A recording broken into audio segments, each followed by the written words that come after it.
2 minutes. Okay, go ahead. Yeah, you're right in there. Right there. Right there. I have a hard enough time with myself. I'll edit it.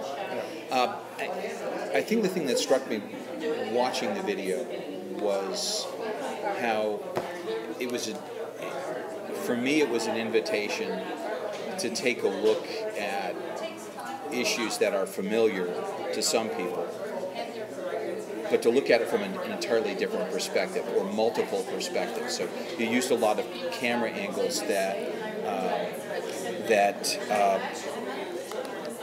required that you position yourself differently, and that's what the whole event was about. Was, let's take a look at this from a different perspective. Society has a set view of this. It's a stereotypical view. It's a stigmatizing view.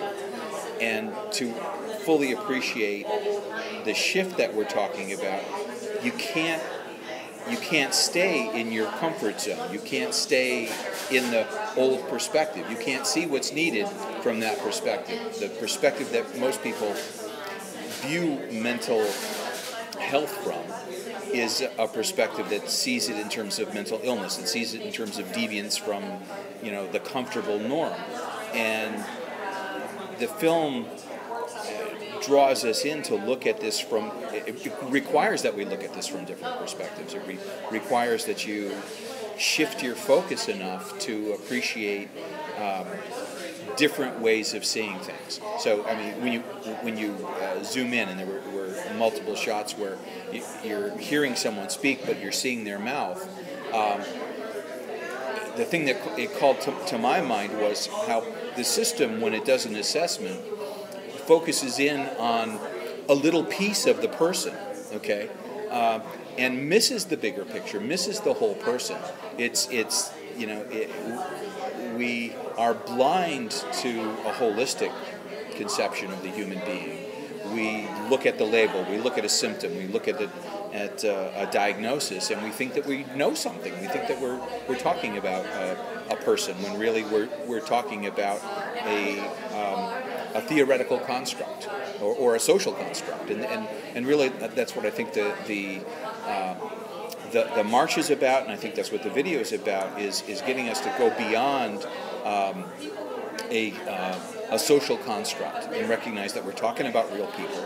We're talking about a lived reality that you can't appreciate when you look at it from your comfortable place of obliviousness. If this hasn't touched you, and I don't know how many people it hasn't touched, I think we pretend, there are so many people out there who are comfortable with a system that isolates people because of their own discomfort with the way that mental health issues have touched their lives.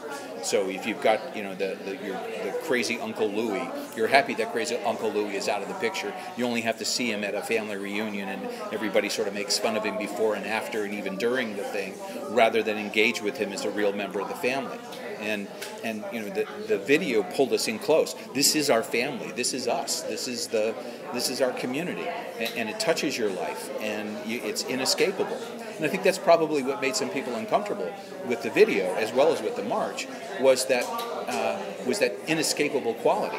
You get drawn in. You get pulled in. You're going to get this. You're going to get a view that is a little bit too close for comfort. And everybody else wants to, pull way back and say, whoa, that's uncomfortable. So, I think the power of the video is exactly the thing that makes it problematic for some people. We want a nice public television version of mental illness presented to us. We want it to be toned down. We want a vanilla version, not the tutti frutti. Okay, and you gave them reality. You gave them the real deal. So I was impressed. Thank you.